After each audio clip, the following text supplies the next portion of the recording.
ser abençoado na tua presença, em nome de Jesus. Aquela salva de palmas para o nosso Deus maravilhoso. Glórias e glórias e glórias. A paz, pode se sentar, povo santo. Como é bom estar na casa de Deus, né? Oxe, maravilha, maravilha, maravilha. Irmãos, hoje, culto de estudo bíblico, amém? Em nome de Jesus, nós vamos hoje começar a falar de todos os livros da Bíblia. Irmão, pode pegar. Nós vamos falar de todos os livros da Bíblia. A partir de hoje, com a graça de Deus, nós vamos aqui ter mais intimidade com a palavra, amém? Quem aqui está gostando do culto de estudo bíblico? Levanta a mão, em nome de Jesus, oh glória, amém. Irmãos, vamos hoje fazer uma coisa que a gente não costuma fazer, ou pelo menos não é orientado, mas que a gente tinha que estar fazendo todo dia, toda hora. O que é? Olhar o nosso índice, o sumário. Aliás, outro dia até a irmã ali me falou, eu consulto o sumário, pastor, está certíssimo, amém? A gente tem que fazer isso o tempo todo. Vamos achar o sumário da tua Bíblia? Até quem tem aplicativo tem sumário. Qual que é o sumário do aplicativo? É aquela primeira tela onde estão os livros da Bíblia ali, amém? Nós vamos olhar hoje para o sumário. Sumário ou índice. Aquela página, se não é a segunda, é a terceira, logo ali no iniciozinho, onde tem a lista dos livros da Bíblia. Amém? Todo mundo achou? Glória a Deus. Vamos ler todos os nomes. Alá, meninos, está todo mundo comigo? Vamos ganhar intimidade, amém? Tem irmão aí que eu já tiro de letra. Eclesiástico, está no Eclesiástico. Mateus, está lá em Mateus. João, primeiro, está lá em 1 João. Mas geralmente quando fala Ageu, Jonas, Joel, dá uma embaralhada, né, irmão? Mas ainda assim, o irmão que está ali, né? Está ali calibrado, já vai pelo menos ali para a meiuca dos profetas e acha, né? Em nome de Jesus. Mas tem irmão que ainda não tem essa familiaridade. Então vamos. Para quem já tem, nós vamos praticar. Para quem não tem, nós vamos adquirir. Amém? Estão comigo? Vamos ler o nome de todos os livros? Está lá.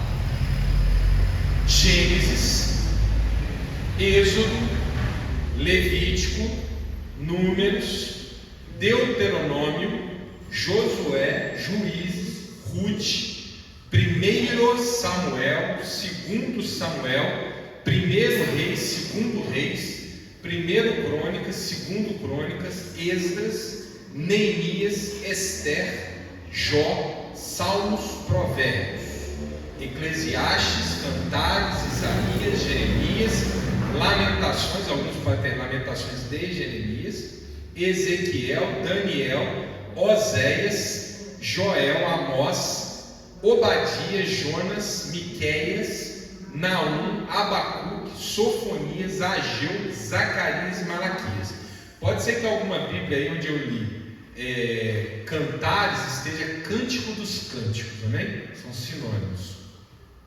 Novo Testamento: Mateus, Marcos, Lucas, João, Atos, Romanos, primeira aos Coríntios, segunda aos Coríntios, Gálatas, Efésios, Filipenses, Colossenses, primeira aos Tessalonicenses, segunda aos Tessalonicenses, 1 Timóteo, 2 Timóteo a Timóteo, Tito, Filemão, Hebreus, Tiago, 1 Pedro, 2 Pedro, 1 João, 2 João, 3 João, Judas e Apocalipse, amém?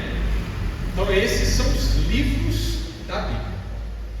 Bíblia é como se fosse biblioteca, amém?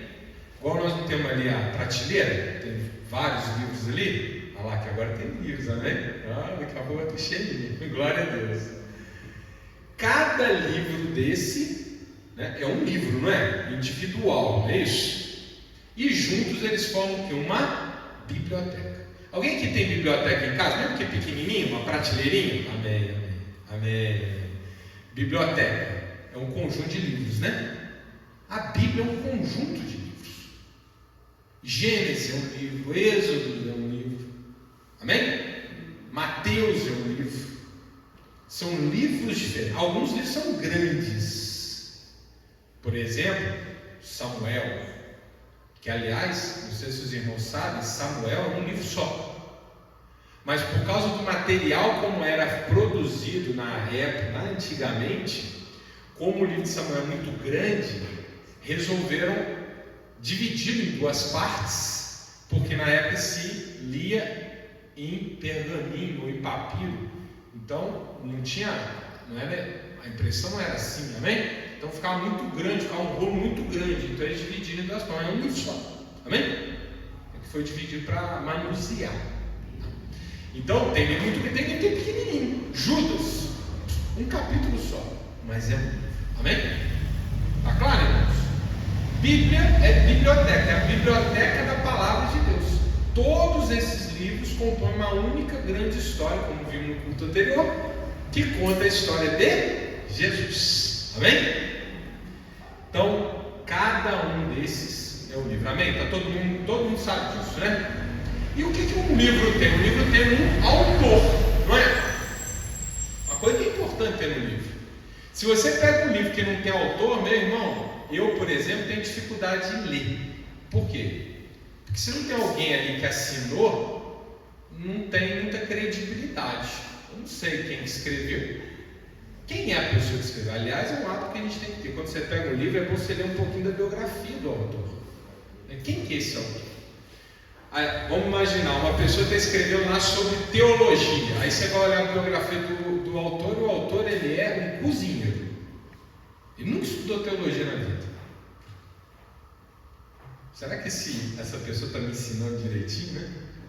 Então quando você olha o livro, é bom você ver o que é a pessoa, né? O que a pessoa estudou, né? Às vezes qual é a opinião da pessoa? Irmão, olha para mim, isso é importante. Olha aqui. Às vezes, meu irmão, nós estamos num ministério cuja pregação ela tem uma perspectiva, né, protestante, numa linhagem pentecostal carismática. Irmão, quando você compra um livro, por exemplo, que vai te ajudar a interpretar a Bíblia, é importante você ver se o autor ele pensa como você. Porque se você, por exemplo, pegar um livro de um autor católico, provavelmente ele vai interpretar levando para um outro lado, amém? Porque está errado, nós estamos certo? Não, irmão, já preguei sobre isso, né? Cada ministério, um é orelha, outro é nariz, outro é língua, né? Cada um tem lá a sua linhagem. Nós vamos respeitar todo mundo, mas nós temos a nossa, senão faz o que? Bagunça, amém? Não é isso? Então, por exemplo, quando a gente olha um autor, é bom a gente ver quem é esse autor, o que esse autor pensa, porque nisso eu já vou saber um pouco qual é a mensagem que ele vai me transmitir, amém? Outro dia, por exemplo, a minha Maria deu de presente um livro de um autor que é presbiteriano para minha cunhada. Mas ele é presbiteriano, mas o livro que ele escreveu, o assunto que ele escreveu, tem pleno acordo com ele, amém? Mas mesmo assim, quando eu dei de presente, né, Mariana, a gente falou assim, esse aqui livro é bom, mas o autor é presbiteriano, amém? Você já sabe aí que ele vai ter ali uma pegadinha ali no calvinismo e tal, então pode ser que alguma coisinha ali ele pense diferente, amém? Mas é santo, o livro é bom, vai ajudar, é edificante, amém? Mas é muito importante de saber. Tem livros da Bíblia cujo autor ele se apresenta, mas tem livro da Bíblia que o autor não se apresenta.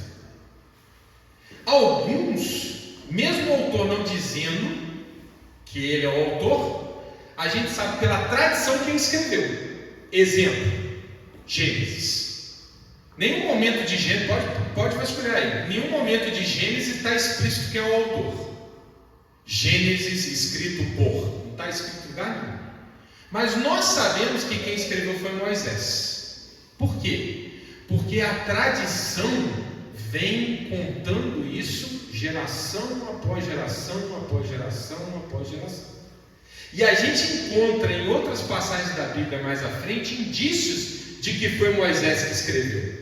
Por exemplo, o próprio Jesus atribui a lei a Moisés. Amém? Então a gente, embora o autor não esteja explícito, a gente sabe quem é o autor. Tem lugares que o autor está claro. Por exemplo, as cartas de Paulo. Paulo fala: aqui é Paulo, apóstolo de Deus, né? Servo de Cristo. Ele se apresenta.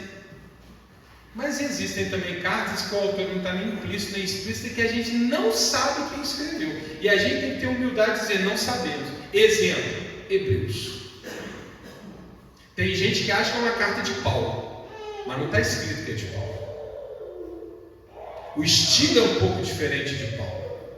Então a gente não se aventura a dizer é de Paulo. Eu posso até dizer acho que é de Paulo, né? Isso pode? Pode. Eu acho que é de Paulo, mas eu não tenho certeza. Quem escreveu Juízes? Nós não sabemos. Achamos que foi Samuel. Mas olha que interessante. Já segundo Samuel, não pode ter sido Samuel. Por quê? Porque Samuel morreu no meio da história. Como é que Samuel concluiu a história se ele morreu antes? Mas o livro é de Samuel. Mas provavelmente o livro começou pela pena de Samuel, mas terminou sendo escrito por outra pessoa. Amém? Está claro, irmão? Vocês sabem que Samuel morre, não morre? Lembra disso? Ele não viu o final do reinado de Davi. E segundo Samuel vai até o final do reinado de Davi. Ele já tinha morrido há muito tempo. Amém? Samuel morreu na época de Saul. Ele ungiu Davi e logo depois ele morreu. Como é que ele escreveu toda a história do reinado de Davi? Não foi ele. Amém? Mas como ele começou a escrever a história, alguém continuou a história e deixou a titulação, o nome do autor, Samuel. Amém? Irmão, aqui eu estou só dando uma pincelada. Nós vamos falar de cada um desses livros, vamos falar do autor. Se vocês estiverem passando, nós vamos falar até da época que a história passa e a época que a história foi escrita. Amém? Que hoje nós temos indício, a Bíblia nos permite identificar quando que os textos, quando que a história que os textos contam foi escrita. Estou cansando vocês, irmãos, com essa introdução? Amém? Então, por que eu estou chamando a atenção também da questão da autoria? Porque muitas vezes, olha como é que a gente vai achar aqui o nome dos livros. Amós, Obadias, não tem um título. A profecia tem o nome de uma pessoa. Geralmente, quando está com o nome, é a da autoria daquela pessoa. Amém? Então, o nome, muitas vezes, quando você vai comprar um livro, o título diz muito do conteúdo, né? É ou não é? Está lá, por exemplo, a salvação. Você já sabe que não vai ensinar receita de bolo, né? Vai falar sobre salvação, não é isso? A Trindade. Você já sabe que não vai contar a história do Brasil, né? A Trindade. O nome já diz muito, não diz? Na Bíblia nós não temos essa mordomia o tempo todo, não. Tem momentos em que o nome ajuda. Gênesis, que significa origem, início, começo. Beleza, me ajudou. Já sei que eu vou ler sobre o começo, amém? Mas quando eu leio lá Isaías, o que Isaías fala? O livro de Isaías, o título não me diz o que ele está dizendo, amém? Só quando eu for ler é que eu vou entender o que ele está dizendo, amém? Então existe essa variação. Tem livros que são reconhecidos pelos autores, tem livros que são reconhecidos por títulos, tem livros em que os autores estão explícitos, tem livro em que o autor está implícito, tem um livro que o autor está oculto. Tem livro que foi iniciado por um, terminado por outro, a gente sabe quem começou, mas não sabe quem terminou. Então tem de tudo aqui, amém? Então é interessante a gente saber disso. Amém? Glória a Deus? Isso também ajuda a gente a entender mais, inclusive, a mensagem. Por exemplo, se eu pego um profeta, ele está falando um monte de coisa. Amon, Edom, Amonita, Edonita. Que são essa galera? Amém? Você tem que se situar ali no contexto para entender o que ele está falando. Amém? Você tem que saber se aquele profeta está profetizando no reino do norte. Você sabe que Israel vai se dividir, né? Você está profetizando no norte, você está profetizando no sul, você está profetizando antes da invasão dos assírios, se é depois da invasão dos assírios. Senão, meu irmão, às vezes você não vai entender completamente a mensagem. Amém? Deus fala, mesmo se a gente estiver na pura e absoluta ignorância. Ele vai falar. mas se a gente tem mais conhecimento, a voz vai ficando mais nítida. Amém? Tá claro, irmãos? Então, o índice da Bíblia é um lugar que a gente deve frequentar. Tem alguns índices, inclusive, que eles são mais completinhos, que falam o número de capítulos. O de vocês falam o número de capítulos? Eu falo. Tem alguns que falam até o número de versículos. Nós vamos falar, inclusive, que vocês sabem que a Bíblia não nasceu com versículo, né? Aliás, a Bíblia não nasceu nem com capítulo. Isso tudo foi sendo organização posterior. Tem aí, claro, sendo um índice, está sempre indicando a página, né, irmão? Olha que maravilha! Às vezes o irmão não usa. Às vezes chega um pastor aqui e me fala que lá dos profetas menores, ô irmão, até eu, às vezes eu dou aquela, peraí, deixa eu pensar, Gil vem antes ou depois de Joel? Às vezes eu tenho que parar para pensar. Irmão, tropeçou, o que você faz? Vai para o índice, amém? Então, por exemplo, o pastor chega aqui e fala, Jonas capítulo 2, versículo 4, o que você faz? Você pode ir para cá, mas você pode, rapidinho, já sei que profeta menor, Jonas, achei, página 1078, 1078, cheguei, 1007, 1025, 1057, 1059, 1081, então volta um pouquinho, 1078, pronto, está cheio, está aqui, amém? Às vezes você vai rapidinho, e com o tempo, você fica até mais, o quê? Íntimo, né? Daqui a pouco você não precisa nem olhar para o índice. Amém? Glória a Deus? Muito bem. Então, vamos continuar no índice, amém? Irmãos, qual que é a primeira coisa que salta aos olhos quando a gente olha esse índice, esse sumário? Uma divisão, não é? Uma divisão. Você tem um conjunto de livros que é chamado de Antigo Testamento. E você tem um conjunto de livros que chama Novo Testamento. Ah, pastor, mas eu sei de calma, irmão. Vamos passo a passo, né? Você sabe às vezes isso, mas não vai saber o próximo ponto. Então vamos ficar ligados. Antigo Testamento. Tem pessoas que falam Velho Testamento. É bom usar a expressão Velho Testamento? Eu particularmente acho que não é apropriado, porque velho dá uma ideia de algo ultrapassado, né? Por exemplo, eu tenho um carro velho. A pessoa fala, deve ser uma furreca. Eu falo, eu tenho um carro antigo. A pessoa já pensa que é uma relíquia, né? Deve ser um carro todo arrumadinho, né? Que ele está colecionando, não é assim? Antigo Testamento é mais adequado, porque dá a ideia que se pretende passar. É algo que acontece antes, mas que também é válido. Amém? Tem que ser preservado. Glória a Deus. Mas por que chama antigo e por que chama novo? Qual é a diferença de um para o outro? Antigo Testamento diz respeito à antiga aliança. Novo Testamento diz respeito à nova aliança. Essa é a razão do nome. Amém? Antiga aliança, lei, Moisés, patriarcas, povo judeu. Nova aliança, a vinda do Messias. Amém? A ressurreição do Cristo, a fundação da igreja. São momentos diferentes. Amém? Então você tem uma antiga aliança que, vamos dizer, traz o processo que deságua na nova aliança. Eu tenho que entender esse processo, sim. Para eu entender o novo, eu tenho que entender o antigo. Amém? O antigo ele é importante, ele é vital, ele é fundamental. Mas ele é antigo. Por exemplo, uma vez por mês, nós nos sentamos à mesa do Senhor para celebrar a nova aliança. Não é isso? Pão e um suco de uva no nosso ministério, representando o corpo e o sangue de Cristo, o corpo e o sangue da nova aliança. Amém? Mas também essa classificação ela remonta a uma outra situação. Antigo Testamento é a Bíblia do povo hebreu, que permanece como sendo a Bíblia da religião judaica. O Novo Testamento diz respeito à nossa fé cristã. Amém? Portanto, lá em Israel tem Novo Testamento. Na sinagoga lê-se o Novo Testamento. O que é sinagoga? Vamos colocar assim: é o templo é o lugar do culto do povo judeu. Eles têm Novo Testamento lá? Não.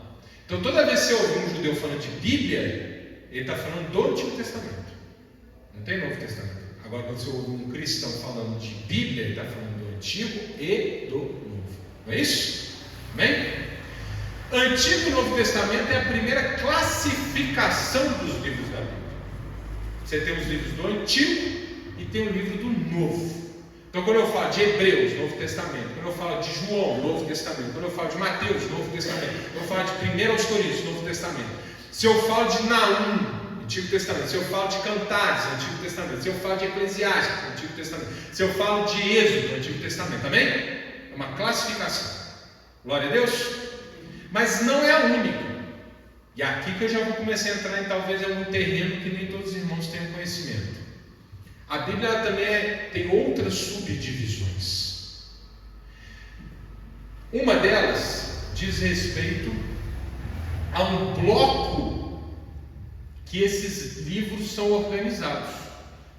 Olha para mim. Pastor, por que os livros estão nessa ordem? Por causa dessa classificação. Gênesis, tudo bem, é antes de todos. Mas quando a gente chega aqui, por exemplo, em Ezequiel, não está em ordem cronológica. Daniel não está em ordem cronológica. Amém?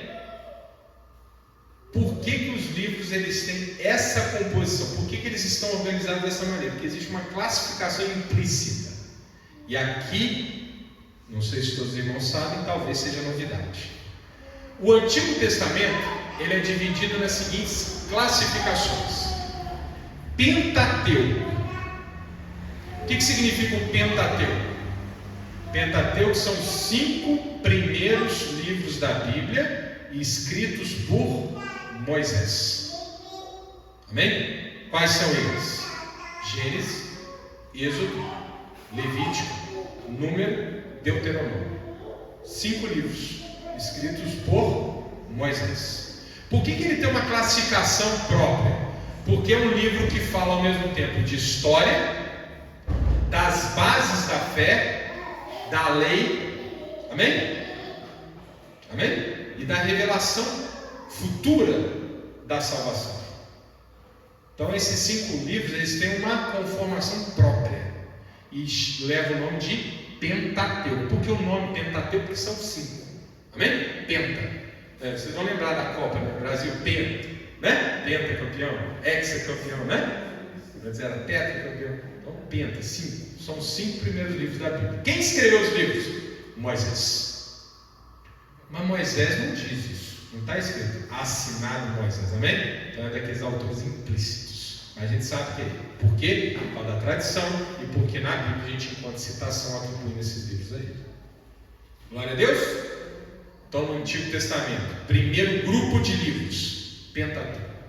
Imediatamente depois, começam os livros históricos. E, irmão, você percebe quando você lê que muda um pouco ali a forma. Amém? Tem livro que está falando o quê? Por exemplo, quando você pega lá Levítico, é veste de sacerdote, é como sacrificar, não é isso? É dia que tem que guardar. Aí quando você vai, por exemplo, lá para Ruth, o que você vê? Você vê uma historinha, né? Fulano que nasceu em tal lugar, conheceu ciclano, e os dois não sei o que, saíram de tal lugar e brigaram com não sei o que, não é assim? É uma história, de fato. A partir de Josué para frente, o que nós temos é o bloco dos livros históricos. Irmão, quando o povo chega na margem do Rio Jordão, prestes a entrar na Terra Prometida, quem assume a liderança do povo hebreu? Josué. Dali para frente, o que nós vamos ter é a narração da história do povo hebreu, da entrada na Terra Prometida, a sua retirada da Terra Prometida, que é o cativeiro da Babilônia. Essa história que vai ser contada agora. Amém? Não estamos falando mais da origem, agora nós estamos falando da história do povo hebreu, da chegada, a partida da sua terra. E a história conclui lindamente com um retorno, amém? Quando o povo começa a voltar. Mas essa história não termina. Por quê? Porque a volta é algo que ainda estava acontecendo quando o Antigo Testamento foi fechado. Amém? Então a gente vê Neemias e Esdras voltando. Amém? Começando a lembra da história? Reconstruir o muro, reconstruir o templo. Eles estão voltando para a terra prometida. Amém? Mas não é uma história que a gente sabe a conclusão dela. Porque depois vai vir o silêncio profético e Jesus vai vir com a terra ali já ocupada pelos hebreus. Amém? Vamos ler quais são esses livros? Livros históricos. Então, os primeiros 5 são Pentateuco, depois vem os livros históricos. Vamos lá. Josué é o primeiro, histórico. Juízes, depois Ruth, amém? 1 Samuel, 2 Samuel, 1 Reis, 2 Reis, 1 Crônicas, 2 Crônicas, agora lá, Esdras, Neemias e Esther. Então, de Josué a Esther, nós temos os livros históricos. Tem milagre, tem palavra, tem poema, tem oração, tem tudo, mas o eixo é uma história. Amém? Começa lá com os juízes, as conquistas de Josué, passa por juízes, vem a monarquia unificada, monarquia dividida. Essa é a história. Glória a Deus. Então o Pentateuco é o primeiro grupo, o segundo grupo é históricos. Depois nós temos o terceiro bloco, que ele tem um nome composto, chama sabedoria e poesia. Sabedoria e poesia. É um nome composto. Por quê? Porque esses livros eles transitam nesses dois tipos: sabedoria, poesia. Que livros são esses? Jó, Salmos, Provérbios, Eclesiastes, Cantares. Amém? Ou Cântico dos Cânticos. Esses livros são sabedoria e poesia. Alguns chamam de Salmos e sabedoria. Amém? Amém? O que esses livros tratam, meu irmão? Olha como é que é importante você saber essa divisão, meu irmão, meu irmão. Quando você lê Jó, você não está lendo uma história. Não é história. Quem é Jó? Onde Jó vivia? Jó era hebreu? Não. Jó viveu antes de Moisés, depois de Moisés, durante Moisés? Não sabemos. A história de Jó é uma história que tem início, meio e fim. Ela se acaba nela mesma. E tudo que o autor está chamando a sua atenção é para você ver o que Jó está passando e como Deus se manifesta na vida dele. Amém? Ele está te ensinando uma filosofia hermética de início, meio e fim. Qual que é o seu? Nós vamos falar de Jó, no outro momento a gente fala do livro de Jó. Mas Jó está fazendo o quê? Ele está mostrando o ser humano vivendo sofrimento e alegria, questionando os atributos e a vontade de Deus, e Deus então vendo a sabedoria humana. Lembra dos amigos de Jó? Que vão tentando ajudar ele, ninguém consegue, e a sabedoria humana ela não consegue, você tem que arranhar o poder de Deus. Deus termina explicando para Jó, que acaba com uma pergunta: por que existe o mal? Deus não responde. Por que existe bem? Deus não responde. Você só conclui dizendo: eu sou o Todo-Poderoso, confie em mim, porque eu sei o que eu estou fazendo. E acaba o livro. E Jó faz o que? Se prostra. Amém? Filosofia. Ele está te mostrando ele está te dando uma sabedoria sobre Deus. Não tente entender as razões de Deus. O livro é até confuso. Como assim? O diabo esteve na presença de Deus, tentou Deus para fazer mal para Jó. Irmão, vou falar para vocês, pode ser até que Jó nunca tenha existido. O que é importante na história não é a história de Jó, mas que nós devemos confiar em Deus. Essa é a mensagem. É uma filosofia. Amém? Estou dizendo que Jó não existiu? Não, eu não tenho como dizer que ele existiu. Não pode dizer que ele existiu, nem que ele não existiu. Amém? Ele pode ser apenas uma figura para contar uma filosofia. Tá difícil, irmão? Já está dando para entender? Então, quando você lê Jó, não tenta entender de quem que Jó é filho, de quem que Jó é pai, onde que Jó nasceu. Isso não importa. Agora, quando você lê Samuel, tudo isso importa. Quem é filho de quem nasceu aonde, quem brigou com quem. Tá entendendo? Quando você entende a classificação de Deus, você sabe como ler o livro. Você não lê Jó como você lê Esdras.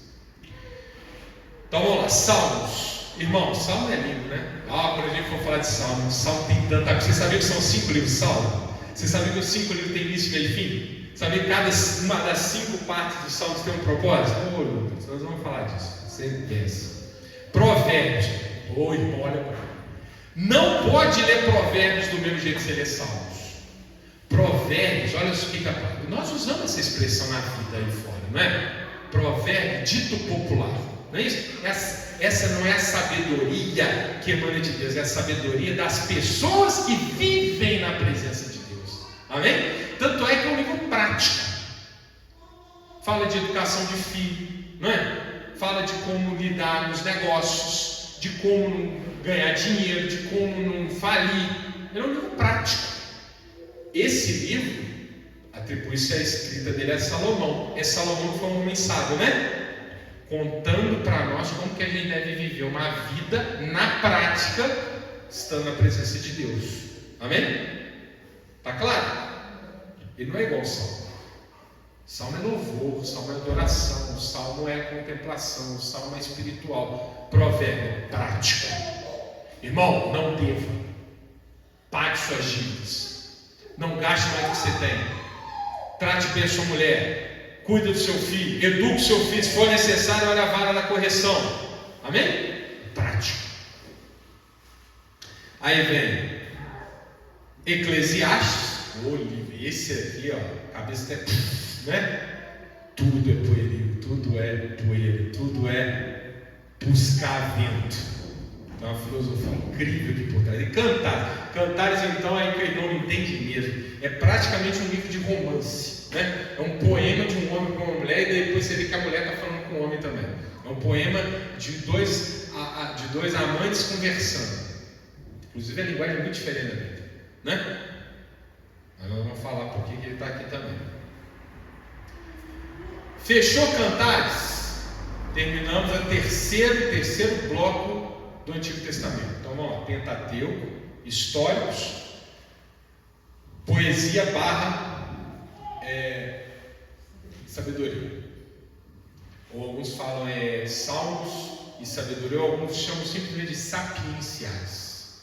Esses livros sapienciais.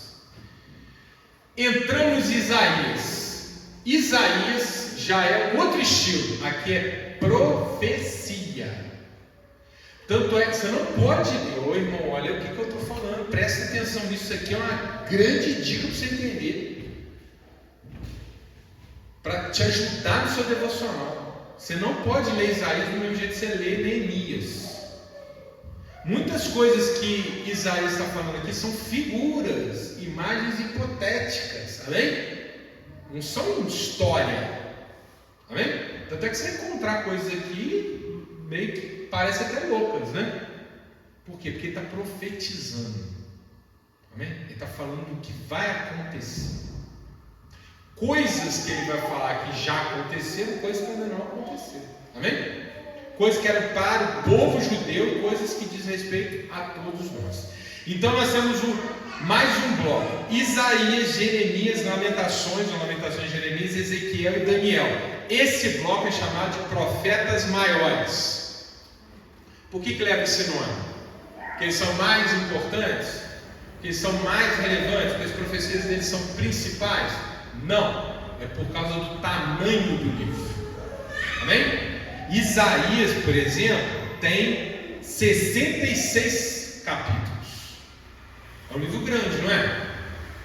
Então ele é um profeta maior. Por quê? Porque o livro dele é grande. É por causa da extensão do livro.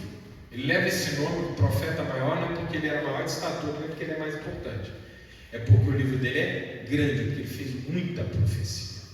Amém? Então, quem são os profetas maiores? Isaías, Jeremias, Lamentações, Jeremias, Ezequiel e Daniel. A partir de Oséias, são os profetas menores. Por que eles são menores? Porque os livros deles são pequenininhos. Por exemplo, Obadias tem um capítulo só. São livros pequenos. Daí, profetas menores. Quem são eles? Oséias, Joel, Amós, Obadias, Jonas, Miqueias, Naum, Abacuque, Sofonias, Ageu, Zacarias e Malaquias. Amém? Está claro, irmãos? Está cansativo ou está ajudando? Eles vão então aqui, olha só, esses aqui São todos profecias, são só divididos em maiores e menores para organizar. Mas todos eles estão profetizando. E que quando a gente for falar de livro por livro, vocês vão entender. Uns estão profetizando por reino do sul, outros estão profetizando por reino do norte, outros estão profetizando por Cristo, outros estão, sabe? Tem vários tipos aqui de profecias. Fechamos então a classificação dos livros do Antigo Testamento. Então você tem o bloco do Antigo Testamento, que é subdividido em Pentateuco, históricos, sapienciais, ou poesia / sabedoria, e profetas maiores, profetas menores.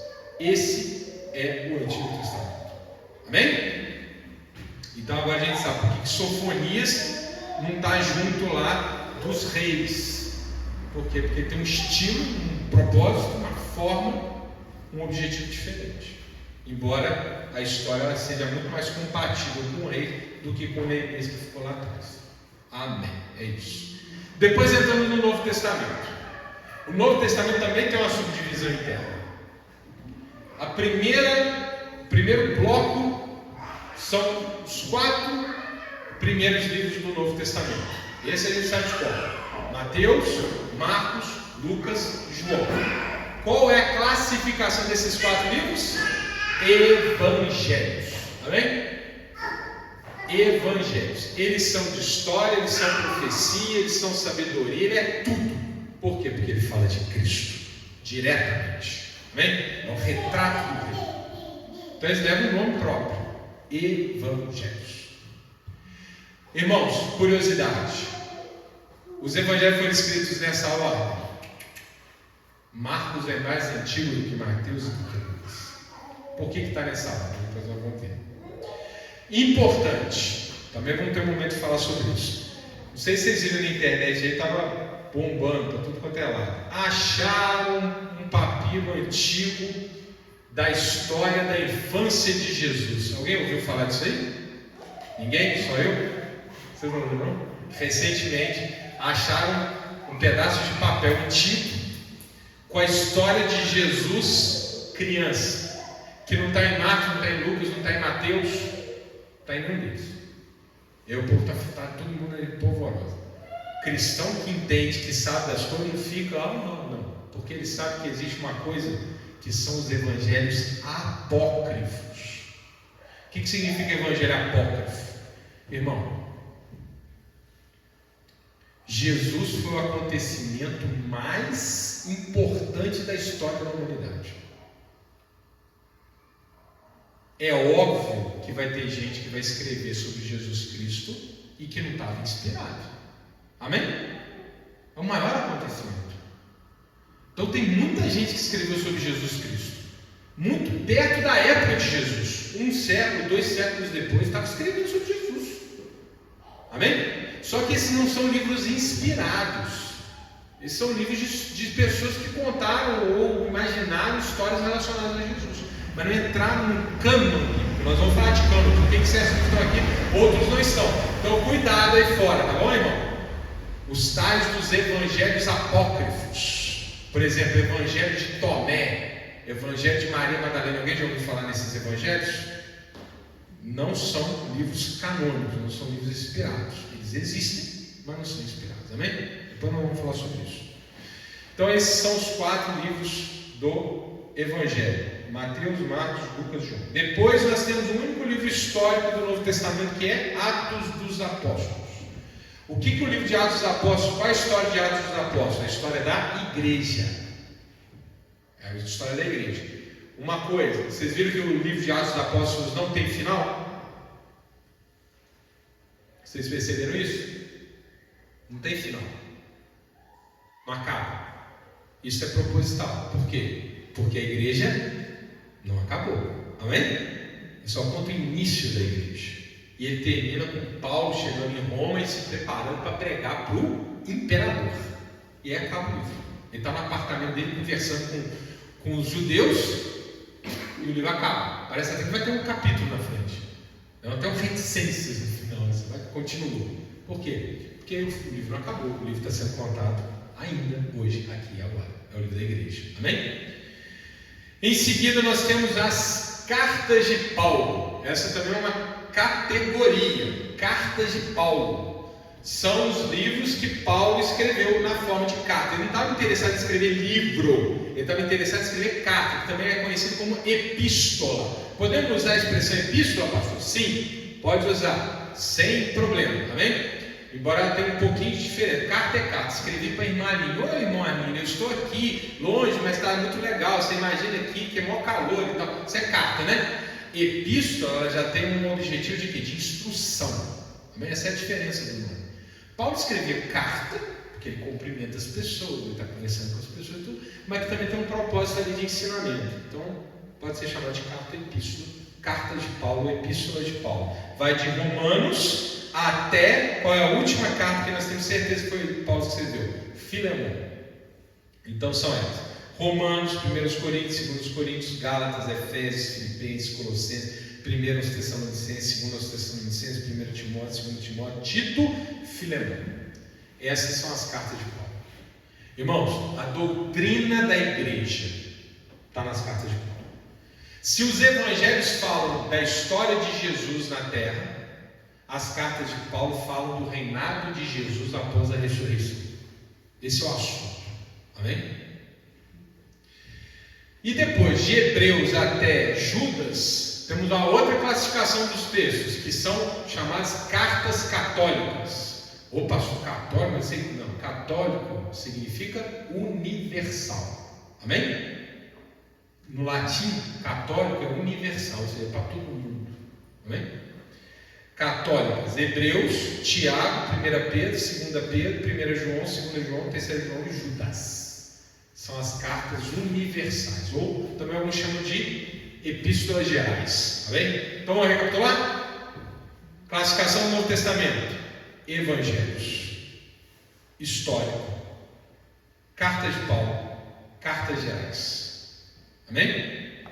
E o último, classificação e o último livro sozinho é Apocalipse, cujo nome é a própria classificação. Apocalipse será o que? Os dias vindouros. Tá bem? Também pode ser chamado, enfim, Apocalipse, ele em si é um estilo, mas pode também ser chamado a classificação dele como os dias que virão. Amém? Amém? O futuro. Essa aqui é ainda uma profecia não realizada. Só vai ser realizada quando a gente ver na reta final. Amém? Amém? Amém. Muito bom. Então essas são as classificações. Irmão, por que é importante a gente entender a classificação? Para eu saber como eu vou ler cada livro. Quando eu leio o Evangelho, eu estou olhando a história do ministério terreno de Jesus. Quando eu olho para as epístolas de Paulo, eu estou olhando para as cartas de instrução da construção da igreja, do reino de Deus, do reino de Cristo. Quando eu olho para Apocalipse, estou falando de escatologia, estou falando dos dias vindouros, são coisas diferentes.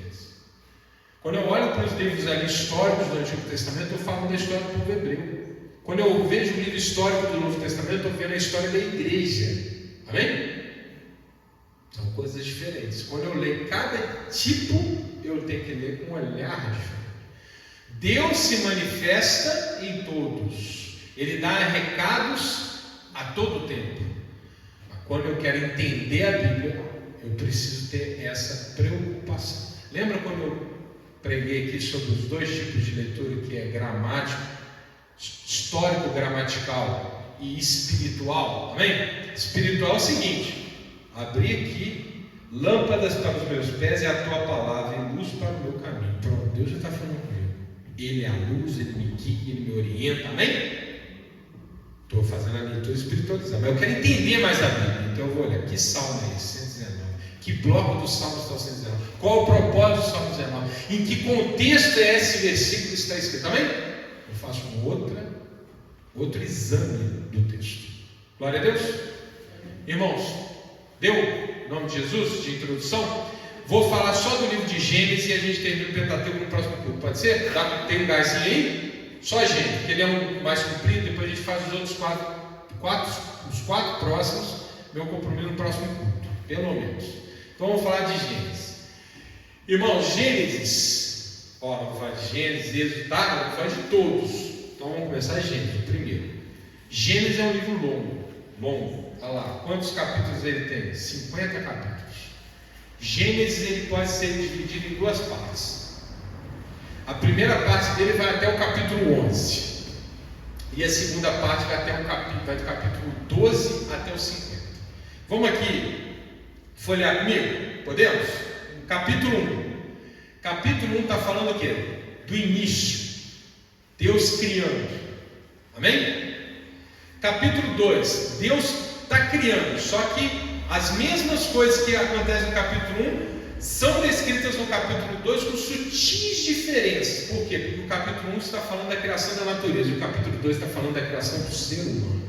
Amém? Então o primeiro fala de Deus como criador de tudo, e o segundo está falando de Deus criando as coisas até chegar no homem. Amém? A ênfase é o homem. E o nosso ministério é de governar o mundo e de receber e respeitar a única ordem que Deus nos deu. Vocês sabem qual. 3 é a tentação, fala da queda.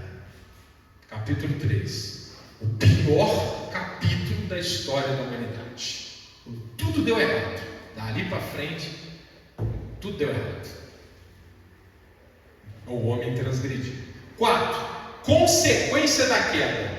Primeiro assassinato.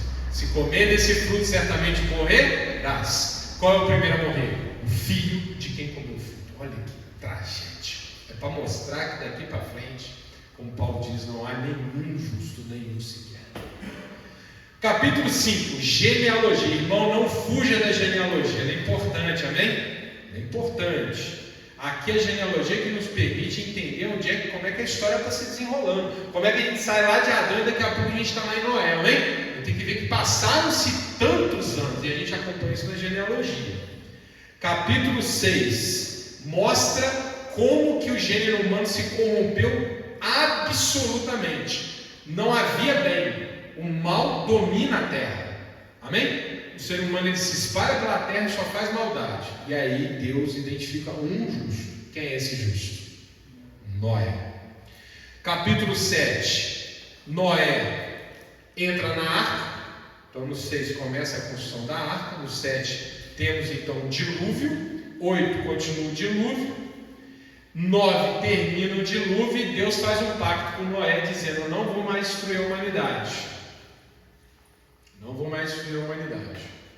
Dá para a gente o arco-íris, não é isso? Que é o símbolo dessa aliança, desse compromisso de Deus. Amém? Eu não vou mais destruir a humanidade. Mas, olha a responsabilidade que você tem, Noé. Eu salvei a tua família. Agora, siga no caminho do bem. Vai seguir? Mal menos, né? Aí tem o que acontece? Ele tem 3 filhos, Câncer e Jafé.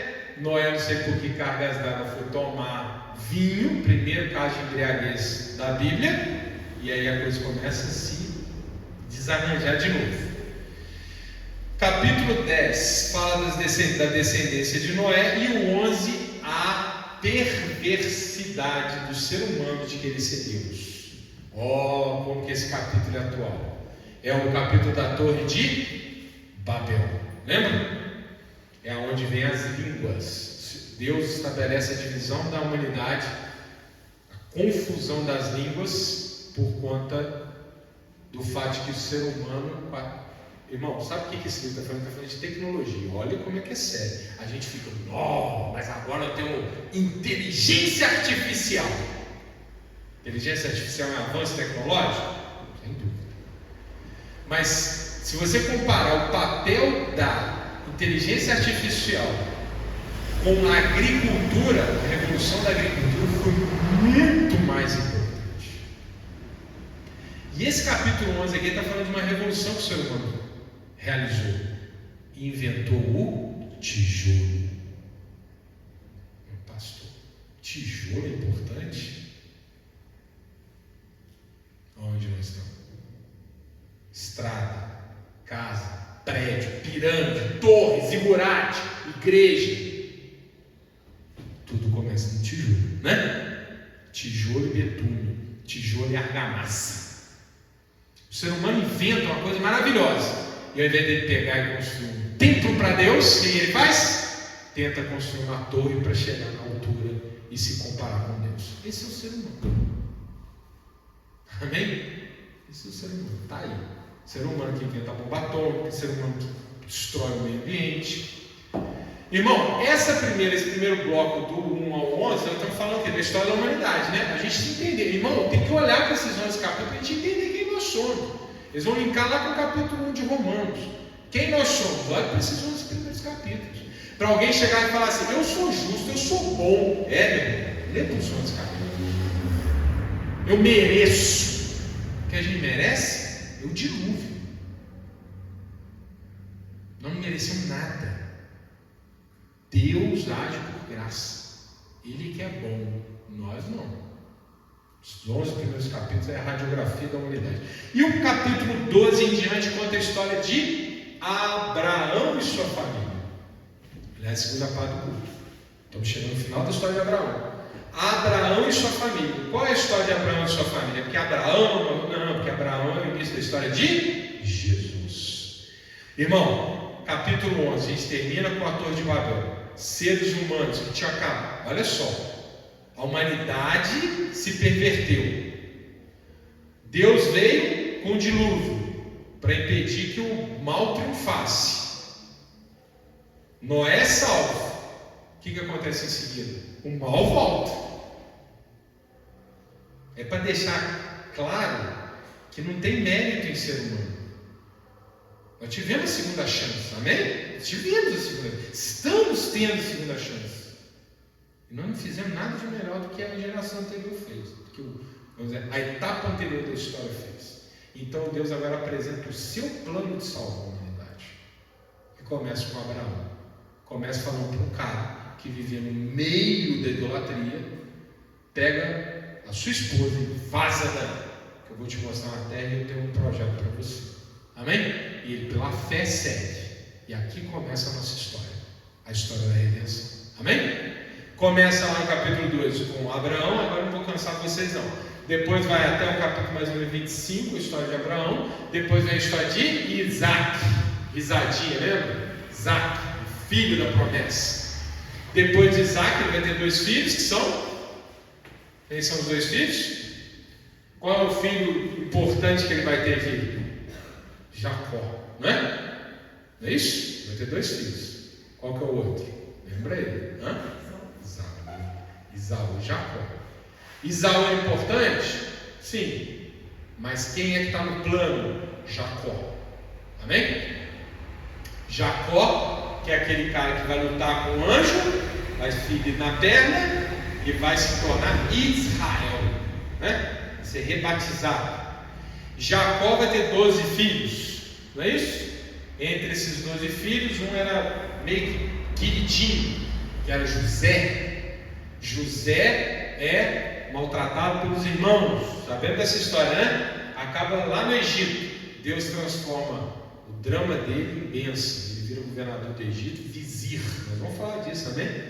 Nós vamos saber por que José vira governador. Não é à toa, não. Não é à toa. A historiografia mostra. Quem governava o Egito na época não eram os egípcios clássicos. O Egito estava sob o domínio dos Ixos. E os Ixos são primos dos hebreus. E aí a gente entende que José, um estrangeiro, é alçado à posição de governador. Por quê? Porque ele era do grupo que governava o Egito sob domínio externo. A historiografia mostrou isso para a gente. Tem mó lógica. Porque você lembra, como é que um faraó vai botar um estrangeiro hebreu de governador? Agora você entende que o estrangeiro era primo do faraó, tudo faz sentido. Mas aqui não está na Bíblia, amém? Isso é uma questão que a gente traz de fora para explicar. Mas importante, ele vira vizir. Vizir é o governador do Egito. E através desse mandato ele pode salvar a família dele que passava por uma seca e traz todo mundo para dentro do Egito. E aí termina a história. Termina a história com José fazendo uma oração e pedindo para quando ele, gerações depois, que os ossos dele serem enterrados no Egito fossem levados para a terra prometida. E aí nós temos um gancho com o próximo livro, que é Êxodo. Amém? Entre um e o outro vão passar quanto? 400 anos. E aí vai ter escravidão, mas eu vou falar no próximo culto. Amém? Então esse é o livro de Gênesis. Duas partes. A primeira parte fala da história da humanidade. A segunda parte começa a história da salvação através da história de Abraão, Isaac, Jacó e de seus filhos, que é aquela que me levaria a Israel, e de Israel a casa de Davi, e a casa de Davi a Jesus. Glória a Deus. Amém? Então aquela salva de palmas para o nosso Deus maravilhoso. Glórias e glórias e glórias.